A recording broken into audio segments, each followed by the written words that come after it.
अस्सलाम dear students, आज हम पढ़ रहे हैं लेक्चर नंबर 60 और टॉपिक है हमारा नेचुरल वेजिटेटिव प्रोपिगेशन।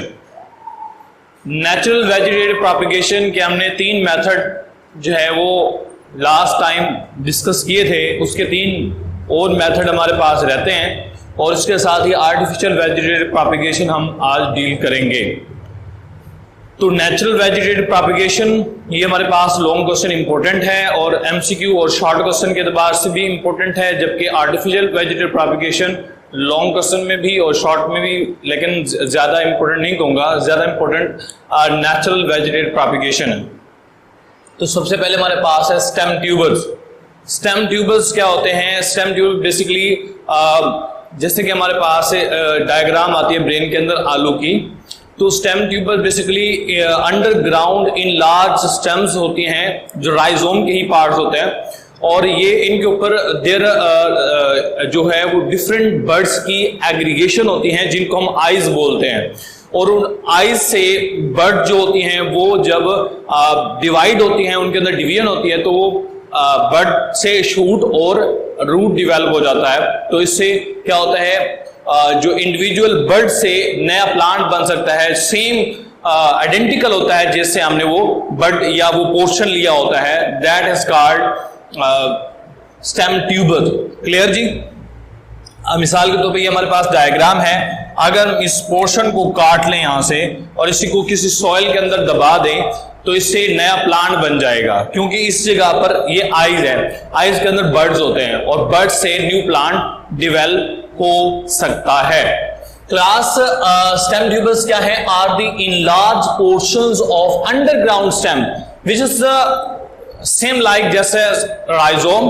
राइजोम में हमने जैसे पढ़ा था वैसे बताया, लेकिन वहां पर हमने नोड्स पढ़े थे, इनलार्ज पोर्शंस को नोड्स कहते थे और नोड्स के ऊपर बर्ड्स थी। यहां पर जो है बर्ड्स की एग्रीगेशन है जिनको हम आइज बोलते हैं और आइज से न्यू प्लांट डेवलप हो सकता है। आइज क्या है? These are the aggregation. Aggregation का मतलब होता है इकट्ठा हो जाना ऑफ टीनी बर्ड्स। बहुत सारे टीनी बर्ड जब इकट्ठे हो जाते हैं in the form of eyes along the surface of the stem tubers, then if we cut the eye and then put into the soil and provide the right conditions, it means we provide nutrients, pH, temperature, water, then it will grow and develop into bud develop into shoot and root, and the plant which is produced is similar to the plant through which we stem tuber through which the eyes is taken. Clear जी? तो हम याद रखेंगे, each bud develop into shoot that grow upward and also produces shoot. उसके बाद है हमारे पास for example root. हमारे पास example है जी पोटैटोस की, और पोटैटोज हो गए, यम्स, कचालू वगैरह हो गए। तो ये किससे रिप्रोड्यूस होते हैं? ये रिप्रोड्यूस होते हैं with the help of stem tubers which is the natural vegetative propagation. Next है जी शक्कर। शक्कर बेसिकली एक लेटरल स्टेम होती है, अंडरग्राउंड स्टेम, लेटरल बर्ड, जिसमें क्या होता है वो स्टेम थोड़ा सा आगे मूव करके फिर अपवर्ड मूव करती है। फिर अब जब अपवर्ड मूव करेगी एक नया प्लांट बन जाएगा, फिर उसी से वही जो नीचे वाली स्टेम होगी थोड़ा सा आगे मूव करेगी और एक नया प्लांट बना देगी। तो इस तरह की जो रिप्रोडक्शन होती है उसको हम कहते हैं, क्या नाम देते हैं जिसको? सक्कर्स। क्लियर जी? अब सक्कर्स क्या है? मिसाल के तौर पर this is the ground place and this is stem, और ये स्टेम जो है थोड़ा सा मूव करके आगे मूव कर जाती है और यहां पर एक नया प्लांट बन जाएगा। फिर ये स्टेम नीचे मूव कर रही है, थोड़ा सा आगे मूव करके फिर ऊपर मूव कर जाती है, इससे एक नया प्लांट डेवलप हो जाएगा। तो नीचे जो स्टेम होती है लेटरल बर्ड, लेटरल स्टेम जिसको कहते हैं, वो थोड़ा सा फासला करके ऊपर मूव कर जाती है और उस वाली जगह से एक नया प्लांट डेवलप हो जाता है। तो this method through which the lateral stems reproduce some distance and then move upward and produce new plant and process is repeated again and again. This process is take place in mint. ठीक हो गया? जो पुदीना होता है उसके अंदर यही मेथड होता है रिप्रोडक्शन का। और इसके अलावा क्राइसेंथेमम, ये भी प्लांट्स हैं जिनके अंदर ये मेथड होता है। तो सबसे पहले रीड कर लेते हैं। Are the lateral stems close to the ground level, ground level के बिल्कुल क्लोज होते हैं। आ सककर ग्रो सम डिस्टेंस, कुछ फासला तय करती है, एंड देन टर्न्स अपवर्ड, और फिर अपवर्ड मूव करेगी and produce a new plant. Class उसके बाद है हमारे पास मिंट, एग्जांपल है इसकी, और क्राइसेंथेमम, ये इस प्रोसेस या इस मैकेनिज्म से रिप्रोड्यूस होते हैं। नेक्स्ट है जी लीव्स। हमारे पास एक प्लांट है जिसका नाम है ब्रायोफाइलम, या उसको कहते हैं पत्थरचट प्लांट, जो पाकिस्तान का नेशनल प्लांट है। इसके लीव ऐसे होते हैं कि उसके अंदर फूड स्टोर्ड होती है, फ्लैशी लीव्स होते हैं, और उन लीव्स के जो मार्जिन एरियाज होते हैं वहां पर एडवेंटिशियस बर्ड्स प्रेजेंट होते हैं। वो बर्ड्स जो हैं उनके अंदर एबिलिटी होती है, अगर वो प्लांट से गिरकर नीचे यानी कि लीफ गिर जाए, तो अगर वो सॉइल के अंदर दबा दिया जाए या खुद ब खुद अंदर अगर सॉइल में चला जाए, राइट कंडीशंस मिल जाएं, तो मार्जिन एरिया से नया प्लांट डेवलप हो सकता है, जिसमें देखें एक लीव से नया प्लांट डेवलप हो रहा है विदाउट फर्टिलाइजेशन। तो ये क्या है? वेजिटेटिव प्रोपिगेशन है। अच्छा जी, क्या है? इज नॉट अ कॉमन, ये कॉमन नहीं है। Can be seen in those plants having flashy leaves and adventitious birds are present at the margins of the leaf. For example, this is the plant leaf, which is a leaf of Bryophyllum, patharchat plant. We can see here the margin areas have many adventitious buds, and from these buds a new plant can be developed. This mechanism of reproduction is called vegetative propagation by leaf. Clear जी? उसके बाद है जी artificial vegetative propagation. Gardner's जो कि बागीचा वगैरह की देखभाल करते हैं, और फार्मर्स जो हैं different methods of vegetative propagation को यूज करते हैं खुद से, और उनसे जो न्यू प्लांट होते हैं उनका स्टॉक जो है वो रिप्रोड्यूस करते हैं। ये आपने मोस्टली देखा होगा कि जब गुलाब के प्लांट ग्रो करने हो, जब अंगूर का पौधा ग्रो करना हो, या हमने शुगर केन का प्लांट ग्रो करवाना हो, या हमने बेर के प्लांट के ऊपर पेवंतकारी करवानी हो, तो ये सारे मैकेनिज्म आपने देखे होंगे। ठीक है, तो इसको हम वन बाय वन रीड करते हैं। तो क्लास एक पॉइंट एमसीक्यू में याद रखिएगा, there are two most common method of artificial vegetative propagation. Number 1 cutting and number 2 grafting. Cutting किसे कहते हैं कि एक कलम लेकर, एक स्टेम लेकर उसको जमीन में दबा दिया जाए, और उस स्टेम के अंदर एक पार्ट ऐसा होना चाहिए जिसको हम कहते हैं meristematic tissue. When we put into the soil and this meristematic tissue undergo division and then produce a new plant, this mechanism through which the stem develop into a new plant is called cutting. Clear जी? अब definition देख लेते हैं इसकी। In this method, a stem or root from parent plant body. This plants must have, यानी कि जो हमने plants या हम कह सकते हैं stem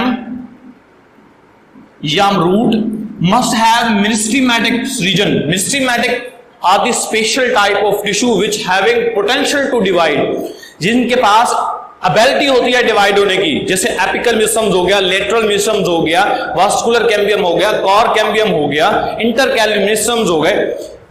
ये अगर इनमें कोई भी प्रेजेंट हो, from which growth can occur, जहां से ग्रोथ हो सके, when cutting are placed in suitable soil and under right conditions, for example sufficient amount of light, temperature, optimum pH, nutrients, water, etc., then it will produce new plant.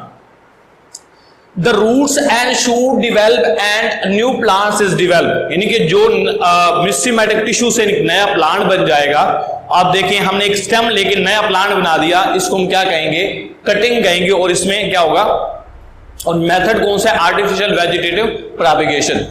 Example की बात करें तो example हमारे पास roses की हैं, गुलाब के फूल की, अंगूर का पौधा हो गया, स्वीट पोटैटो हो गया, शकरकंदी वगैरह हो गई। तो sweet potato basically is the in large root, when we put into the soil then it will produce new plant. Why? It contain a meristematic tissue which undergo division and then produce a new plant. अच्छा जी, next है जी sugar cane plantation. Sugar cane की जो plantation होती है वो भी किसके मेथड से होती है? कटिंग के मैकेनिज्म से होती है। छोटी छोटी पार्ट्स ले लेते हैं, मिसाल के तौर पर हम इतना पार्ट ले लेते हैं और उनके ऊपर आपने देखा होगा ये बर्ड्स लगे होते हैं, तो बर्ड्स वाली जगह पर यहाँ मेरिस्टेमेटिक पार्ट होता है, और जब हम इसको सॉइल के अंदर दबा देते हैं तो इस मेरिस्टेमेटिक पार्ट से एक नया प्लांट जो है वो डेवलप हो जाता है। ठीक है, this method is called cutting.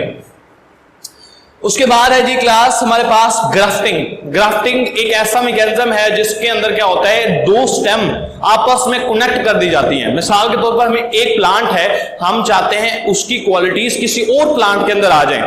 अब क्या करते हैं, एक प्लांट से हम जिसकी क्वालिटीज चाहते हैं दूसरे प्लांट में उसकी स्टेम लेते हैं। मिसाल के तौर पर हमने वो स्टेम ली, वो स्टेम ऐसी है, हमने स्टेम लेके एक दूसरे प्लांट के साथ अटैच कर देते हैं जो जिसके पास वेल डिवेल्प रूट सिस्टम हो, यानी वो सॉइल के साथ अटैच हो, तो उसके साथ इसको कनेक्ट कर देंगे। फॉर एग्जांपल कि हमारे पास ये स्टेम है, हमने एक प्लांट है ये, और इसका वेल डिवेल्प जो है वो रूट सिस्टम था, हमने इसको लेकर इसके साथ अटैच करवा दिया, और जब इसके साथ अटैच करवा देंगे उसको बाहर से रस्सी या किसी और चीज से कस के बांध देते हैं और उसके ऊपर एक केमिकल डालते हैं, ऑक्सीजन हार्मोन होता है जो हम नेक्स्ट सेकेंड ईयर में पढ़ेंगे। तो क्लास इस ऑक्सीजन हार्मोन से जो है इस स्टेम का और इस स्टेम का आपस में जो वास्कुलर बंडल जाइलम और फ्लोएम होते हैं वो अटैच्ड हो जाते हैं, और इस प्लांट से जो है वो दोबारा यानी कि एक नया प्लांट बन जाता है। अब इसके अंदर वो क्वालिटीज होंगी जिससे हम वो स्टेम ली थी। तो इसमें क्या हुआ, एक स्टेम लेकर हमने एक नया प्लांट बना दिया जिसकी क्वालिटीज वैसी हैं जो हम चाहते हैं। तो इस मेथड को कहते हैं ग्राफ्टिंग। और ये किस किस प्लांट में होता है जी, सीडलेस फ्रूट्स ऑफ ग्रेप्स के अंदर होता है, रोजेस के अंदर होता है, पीच आड़ू वगैरह के अंदर होता है, और प्लम ट्रीज इनके अंदर ये प्रोसेस या मैकेनिज्म होता है। इसमें हम इसको अगर रीड करें तो क्या होगा, in grafting a piece of stem is cut. एक स्टेम लेंगे, उसको हम अलग कर लेंगे और उसको क्या करेंगे, and attach to the stem of another stem of the plant which has well developed root system, और उस स्टेम को दूसरे प्लांट की स्टेम के साथ अटैच कर देंगे जिसके पास well developed root system present होगा। कुछ दिनों के अंदर वास्कुलर बंडल यानी जाइलम और फ्लोएम दोनों स्टेम के आपस में एक दूसरे के साथ क्या हो जाएंगे, कनेक्टेड हो जाएंगे। तो क्या है हमारे पास well developed root system. After a while, the vascular bundles become attached to each other and develop into a new plant. तो ये हमारे पास मैकेनिज्म कहलाता है ग्राफ्टिंग का। तो ग्राफ्टिंग और कटिंग ये हमारे पास लॉन्ग में भी आ सकते हैं, शॉर्ट में भी आ सकते हैं, और एमसीक्यू में ये आप ज्यादा करोगे। और इसके साथ हमारे पास ये शॉर्ट क्वेश्चन में भी इंपॉर्टेंट है, स्टेम ट्यूबर है, सकर है, लीव्स वाला शॉर्ट क्वेश्चन में कम आता है, लेकिन एमसीक्यूज में मोस्ट इंपॉर्टेंट है ब्रायोफाइलम पथेजेट प्लांट। तो ये आपने अच्छी तरह से क्लास इसको याद करना है। तो यहां पर हमारा लेक्चर एंड होता है। Thank you, Allah Hafiz.